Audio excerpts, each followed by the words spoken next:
All right, I am Rob Faludi. Thank you, Dale, very much. And this is Liking the Guests. So this is a talk with pirates, princesses, apes, taxidermy, a man and a mouse, and it's about why we're all here, and it starts with a critical moment. In 2011, I started a class called Sensitive Buildings, and we put sensor networks in a 300-unit apartment building on Central Park South in Manhattan. Wireless, I'm fully prepared to teach, but I don't know anything really about building engineering, so I needed to get a textbook. Barnes & Noble has a whole section on architectural engineering, and I plowed through several in the bookstores. In fact, there's one called Mechanical and Electrical Equipment for Buildings that is 1,792 pages long, but there are many others, and a thin orange book happened to catch my eye, and that was the critical moment. A month earlier, I met some pirates and a cartoon princess on a trip to the mouse. So Disneyland is striking in so many ways. It's commercial, it's squeaky clean, and every single light bulb works.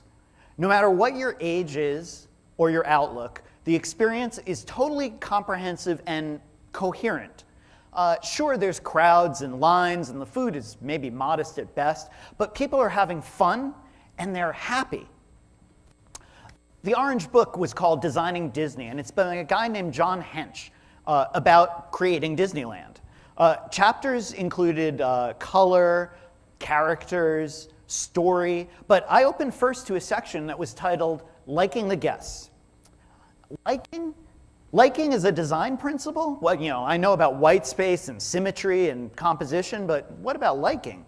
Somehow seeing it expressed, and especially in the unexpected context of Disneyland, popped it to universality in my mind. And a chill went down my spine. I think my neurons kind of instantly reorganized around this as a design theme. Hench wrote, "Liking the guests is key to everything we do." And he goes on to say, to build effective story environments and assure guest comfort, we realize that we always need to assume the guest position and their point of view, just as Walt did, and take the guest's interests to heart and defend them when others didn't think it mattered. There's really nothing new about all this, but I've been working in a world of requirements documents and minimum viable products and managed expectations, and then Walt Disney kind of reached out to me from the void. Let me tell you why this matters. Liking the guests is more than theater, and it's more than just simple usability. It's really about details, story, engagement, forgiveness. It's about compassion. And these things aren't new, of course. They're old, but we need to renew them constantly. In our everyday lives, when we like someone, we cooperate with them. And when you like your users, you travel together with them towards a common goal. So later that week, after I found the book, I happened to catch an episode of Nova called Ape Genius. And it turns out that apes, our closest relative, mostly can't do this. They don't cooperate. But people can, and it's one of the things that makes us unique as humans. In fact, facilitation, encouragement, reciprocity, these are the basis of teaching. And animals don't teach. In fact, they don't want to teach.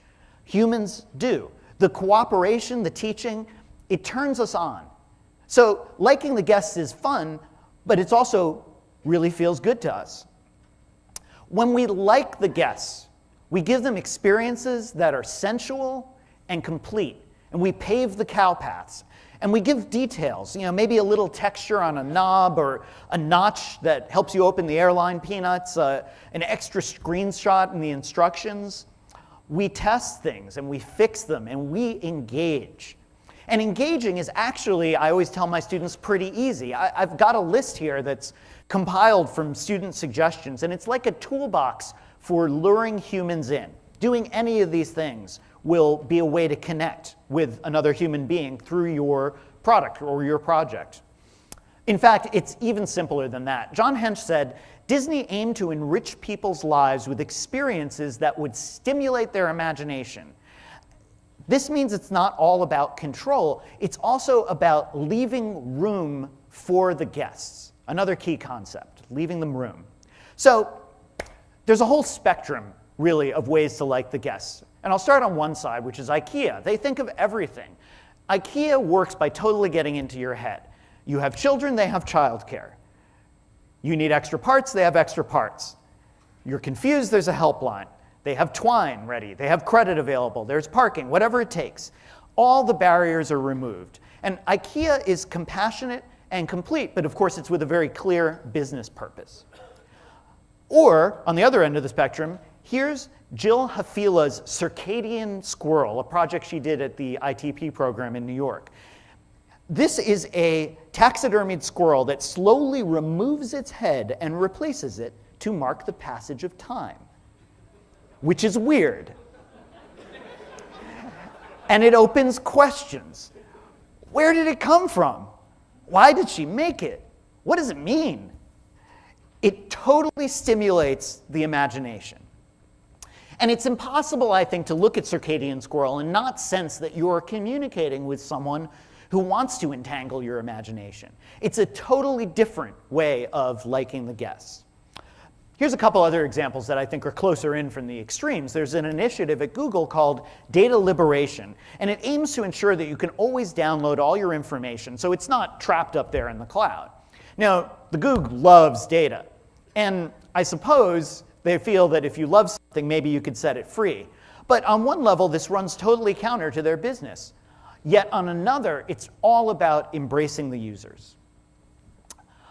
Finally, we have another favorite of mine. This is Tom Gerhardt's Mud Tub, and it's an organic, sensual interface that buffers between the physical and the digital. Basically, you mess around in the mud, and that controls a computer. You know, you can think of it as a very dirty mouse. It's much more purposeful than the squirrel, but in no way is it about business. And it's fun. So there's room for everyone in this concept of liking the guest, from IKEA, who's focusing on your needs to run a business, all the way over to Circadian Squirrel, who exists purely to stimulate your sense of wonder. And there's payoffs for us, the makers. No matter where you are on the scale, user loyalty, reciprocity, joining your users in their new ventures, they will give you their suspended disbelief. They're more likely to forgive your mistakes. And plus, you're doing something worthwhile, and that feels terrific. So why are we all here? We didn't really come here to show schematics or code or discuss the intricacies of licensing or just to theorize or even only to hear ourselves talk, I hope. But we're here for all other kinds of reasons, only a few of which come up on this slide. But the point is that you are in a room full of people who give a damn. Because liking the guest is key to everything we do, and I want to thank you for being my guests.